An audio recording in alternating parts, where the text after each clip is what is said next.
செங்கோட்டையன் ஏன் என்னை தவிர்க்கிறார் என்று செங்கோட்டையனிடமே கேளுங்கள் என இபிஎஸ் தரப்பிலிருந்து தெரிவிக்கப்பட்டிருக்கிறது. இது தொடர்பான விவரங்களை விளக்குவதற்காக இப்போது தலைமை செய்தி ஆசிரியர் கண்ணன் அமர்ந்திருக்கிறார். கண்ணன், விவரங்களை பதிவு. அதிமுகவில் செங்கோட்டையன் இபிஎஸ் மோதல் முற்றுகிறது. சட்டப்பேரவையில் பட்ஜெட் கூட்டத்தொடர் தொடங்கி 2வது நாளாகியும் செங்கோட்டையன் அதிமுக எம்எல்ஏக்கள் அறைக்கு வராமல் வேறு வழியில் சென்று வேறு வழியிலேயே பேரவை நடவடிக்கைகள் முடிந்ததும் சென்று விடுகிறார். இன்று வேளாண் பட்ஜெட் தொடர்பான அந்த நிதிநிலை அறிக்கை மீதான விவாதத்தில் முடிவடைந்த பின்னர் கருத்து கேட்கும் போது செங்கோட்டையன் ஏன் தவிர்க்கிறார் என்று இபிஎஸ்ஸிடம் கேள்வி கேட்டார்கள். அப்போது அவர் என்னை ஏன் தவிர்க்கிறார் என்று அவரிடமே கேளுங்கள். அதிமுகவில் எவரும் அடிமை இல்லை, நான் சாதாரண தொண்டன் தான், நான் ஒன்றும் தலைவன் இல்லை என்றும் இபிஎஸ் ஆவேசமாக பதிலளித்தார்.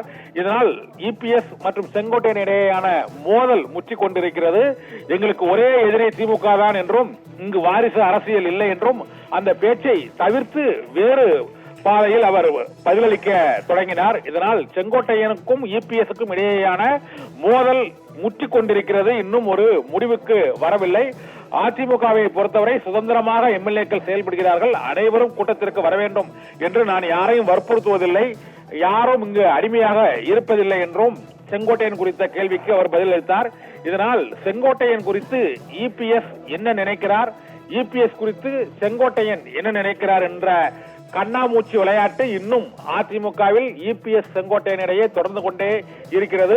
அதிமுக எம்எல்ஏக்கள் அனைவருடனும் எஸ்பி வேலுமணி உள்ளிட்ட அனைவரிடமும் இயல்பாக பழகும் செங்கோட்டையன் இபிஎஸ்ஐ நேரடியாக சந்திப்பதையோ அவரோடு பேசுவதையோ அல்லது எதிர்க்கட்சி தலைவர் அறைக்கு செல்வதையோ அவர் தவிர்த்து வருகிறார். இன்று கூட சபாநாயகர் அறையில் அமர்ந்துவிட்டு அப்படியே பேரவை நடவடிக்கைகளில் கலந்து கொண்டு அவர் அதிமுக எம்எல்ஏக்கள் வரக்கூடிய இந்த 6வது எண் நுழைவு வாயில் வழியாக வராமல் வேறு நுழைவு வாயில் வழியாக வந்துவிட்டு சட்டப்பேரவைக்கு வந்துவிட்டு சென்று விடுகிறார். இதனால் இந்த கூட்டத்தொடர் 1 மாத காலமாக நடக்கும் இந்த கூட்டத்தொடரில் இபிஎஸ் செங்கோட்டையன் கண்ணாமூச்சி விளையாட்டு தொடருமா அல்லது இருவரும் இணைவார்களா அல்லது பிரிவார்களா என்பதற்கு இந்த கூட்டத்தொடரே முடிவு சொல்லும் என எதிர்பார்க்கப்படுகிறது. ஏன் என்னை செங்கோட்டையன் தவிர்க்கிறார் என்று அவரிடமே கேளுங்கள் என்று எடப்பாடி பழனிசாமி தரப்பிலிருந்து தெரிவிக்கப்பட்டிருக்கிறது. தற்பொழுது இது தொடர்பான காட்சிகளை பார்க்கலாம். அவரை போய் கேளுங்க சார், நீ அவரை கேளுங்க, ஏன் தவிச்சுன்னு அவரை கேளுங்க. இதெல்லாம் கேட்கிற கேள்வி இல்ல. தனிப்பட்ட முறையில் இருக்கிற பிரச்சனை இங்க பேசாதீங்க.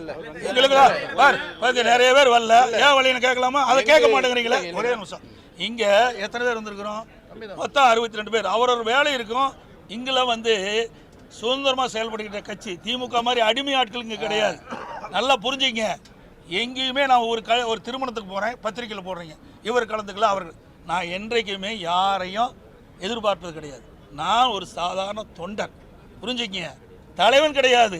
திமுக மாதிரி வாரிசு அரசியல் இங்கே கிடையாது. குடும்ப கட்சி கிடையாது, புரியுதுங்களா? சர்வாதிகார ஆட்சி கிடையாது. சுதந்திரமாக அனைவரும் செயல்படலாம், எங்கே வேணாலும் எப்படி வேணாலும் போகலாம், யாரும் கேட்கறதில்ல. எங்களுக்கு ஒரே எதிரி திராவிட முன்னேற்ற கழகம் தான். செங்கோட்டையன் ஏன் என்னை தவிர்க்கிறார் என்று செங்கோட்டையனிடமே கேளுங்கள் என்று எடப்பாடி பழனிசாமி தரப்பிலிருந்து அறிவிக்கப்பட்டிருக்கிறது. தற்பொழுது தொடர்பான காட்சிகளை பார்த்து